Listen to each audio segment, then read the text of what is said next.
1924 por Víctor Raúl Haya de la Torre, un dirigente político, quien también escribió en el año de 1928 un ideario político titulado El antiimperialismo y el APRA. En este texto él expresaba toda su esencia, digamos, de la doctrina. Por otra parte, los personajes protagonistas de la historia: el señor Jorge del Castillo, de profesión abogado, cargo secretario general político, trayectoria: fue burgomaestre de Barranco y luego regidor y alcalde de Lima entre 1986 y 1989. Brazo derecho de Alan García, fue presidente del Consejo de Ministros de julio del 2006 a octubre del 2008, y cuando debió renunciar por el escándalo de los Petroaudios, vuelve a la Secretaría General Política, pero con una nueva tarea: ser el vocero del partido hacia la sociedad. Lo dice el diario El Comercio en su edición del día de hoy. Por otra parte, Omar Quesada, de profesión abogado, secretario general institucional, fue presidente regional de Ayacucho y actualmente se desempeña como director ejecutivo de COFOPRI, entidad estatal encargada de formalizar la propiedad en el país. Es el líder del grupo de los cuarentones, la generación siguiente a la de García. Javier Velázquez Quesquén es abogado y el cargo es presidente del Consejo de Ministros, es congresista, ha ejercido la presidencia de las comisiones de fiscalización y constitución del legislativo. ¿Cómo, sin tener mayor conocimiento político, más que de pronto que la doctrina de su propio partido y las relaciones necesarias, están donde están, ¿no? Así es, pues, así es en el país. Bueno, este es un país en el que se improvisan muchas cosas, entre otras se han dejado de lado los comportamientos de conocimiento, las técnicas de liderazgo, la ética como parte fundamental de cualquier tipo de desempeño, para darle paso a los utilitarismos, a los facilismos, a las formas en que hay que hacer dinero y hay que hacer negocios.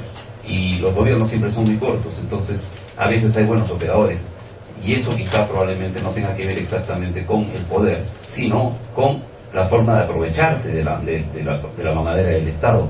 Ese es el problema del país. El problema del país no solamente es la corrupción, sino la impunidad. Y en este caso, este gesto, yo diría que tan torpe como aquella elección de 1979, entre comillas, que la convención aprista elige a un candidato cuya esposa era ciudadana chilena, en un año en el que tenían que ganar frente a una competencia como era Fernando de la Hunda. Me refiero a Armando Villanueva del Campo. Es tan torpe esta elección de un señor que es muy fácil, es un blanco, tiene un bull en el pecho, Jorge del Castillo. Es decir, es tan fácil golpearlo, y aunque sus jueces y amigos y la prensa adicta que él tiene y maneja, porque es innegable, ¿no? Las dedicatorias que le ofrecen en radios y en televisión y en diario son innegablemente despachos que él mismo produce o su gente produce, porque son muy buenas, son muy amigables. Todas lo exculpan de vinculaciones, pero nunca ha sabido explicar ni decirnos por qué. Visitó hasta 9 veces a Canaán. Iban a leer la Biblia. No creo que fueran a leer la Biblia.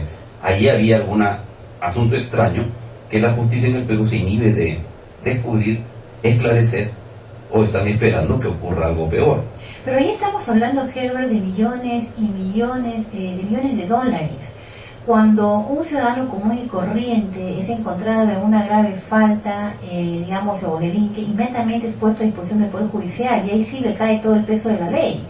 No, pero en este caso, dadas las relaciones amicales que mantiene con el presidente de la República, inclusive se llegó también a deslizar el hecho de que son hasta compadres, y hay cierta parentela ahí, porque uno de los hijos de él es casado con una supuesta hija del presidente, de acuerdo a una noticia que apareció en un medio de comunicación local.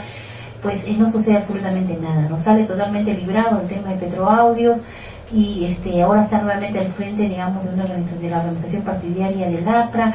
Yo te digo verdaderamente que esto es todo un mal ejemplo para la nación, sinceramente, por decirlo de la manera más suave, de la manera más elegante. Es un pésimo ejemplo para nuestra nación, de verdad que sí. No, yo no tengo la menor duda.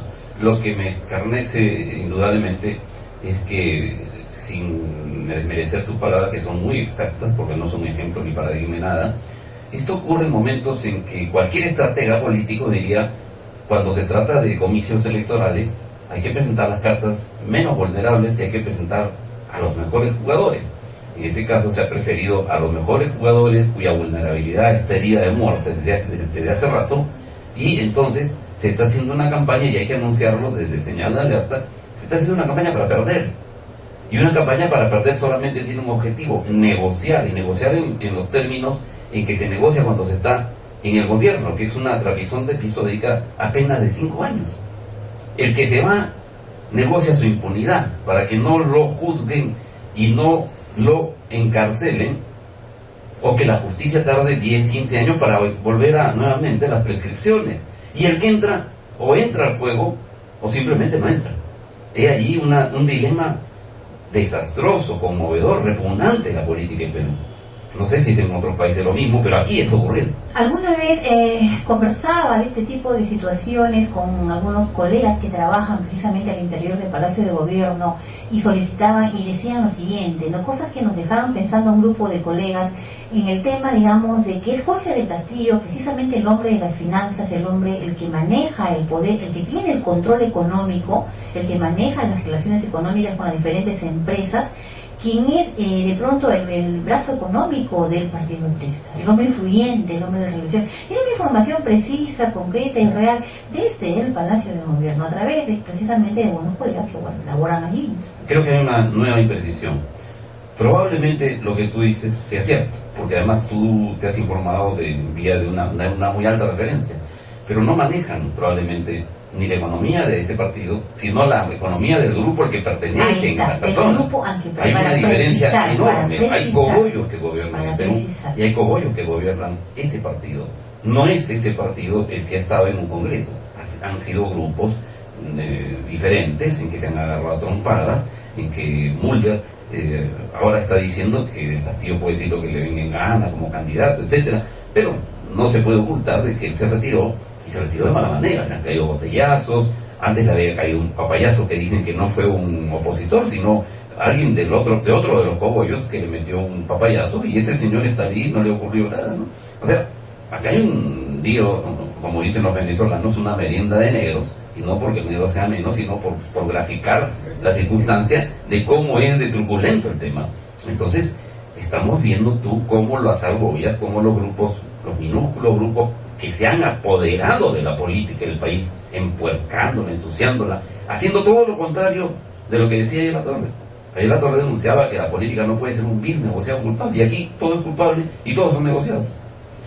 Bien, vamos a dejarlo ahí, Herbert, porque bastante vamos a tener después, precisamente por los comentarios que uno va vertiendo aquí en señal de alerta. Luego van a comenzar nuestras acostumbradas llamadas telefónicas de pronto, ¿no? 4:44 es la hora oficial en todo el país. Está usted en la compañía de señal de alerta.